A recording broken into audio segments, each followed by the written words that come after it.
சென்னை செங்குன்றத்தில் பாஜக சார்பில் நடைபெற்ற போதைப் பொருள் ஒழிப்பு ஆர்ப்பாட்டத்தில் நடிகையும் தேசிய மகளிர் ஆணைய உறுப்பினரான குஷ்பு கலந்து கொண்டார். பின்னர் செய்தியாளர்களுக்கு பேட்டி கொடுத்த அவர், தாய்மார்களுக்கு மாதம் 1000 பிச்சை போட்டால் ஓட்டு போட்டு விடுவார்களா? தமிழ்நாட்டில் 3500 கிலோ போதைப் பொருள் கண்டுபிடிக்கப்பட்டிருக்கிறது. ஜாபர் சாதிக் கைது செய்யப்பட்டிருக்கிறார். அவர் திமுக ஆள்தானே. இதற்கு முதலமைச்சர் மு.க. ஸ்டாலின் என்ன பதில் சொல்ல போகிறார்? போதைப் பொருட்களுக்கு எதிராக திமுக கூட்டணி கட்சிகள் எதிர்ப்பு தெரிவிக்கவில்லை, ஆர்ப்பாட்டமும் நடத்தவில்லை என கூறியிருந்தார்.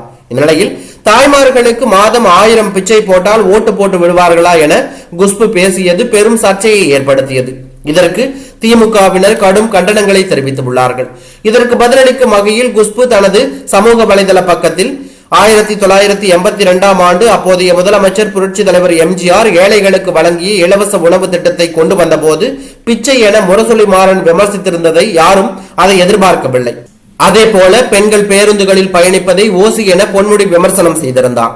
மதுரை உயர்நீதிமன்ற அமர்வு அமைந்தது கலைஞர் போட்ட பிச்சை என ஏவாவேலு பேசிய போதும் வாயை மூடி மௌனமாக இருந்தார்கள். உழைக்கும் மக்கள் டாஸ்மாகில் செலவழிக்கும் பணத்தை சேமிக்க நமது பெண்களுக்கு உதவுங்கள். நீங்கள் தரும் பணத்தை விட குடிகாரர்களால் பெண்கள் படும் வேதனையின் அளவு அதிகம். பெண்களை சுதந்திரமாக மாற்றுங்கள். அவர்களுக்கு உங்கள் 1000 ரூபாய் தேவையில்லை. பெண்களை சுதந்திரமாக ஆக்கினால் கண்ணியத்துடன் வசதியாக குடும்பம் நடத்தும் அளவுக்கு சேமிப்பார்கள்.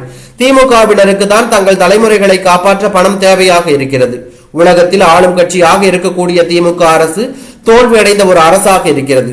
பொய் பிரச்சாரத்தை உண்டாக்க பல்வேறு நடவடிக்கை எடுத்து வருவதாகவும் அதன் ஒரு பகுதியாக தான் தெரிவித்த கருத்தை தற்போது விமர்சிக்க தொடங்கி இருப்பதாகவும் அவர் கூறியுள்ளது பரபரப்பை ஏற்படுத்தி உள்ளது.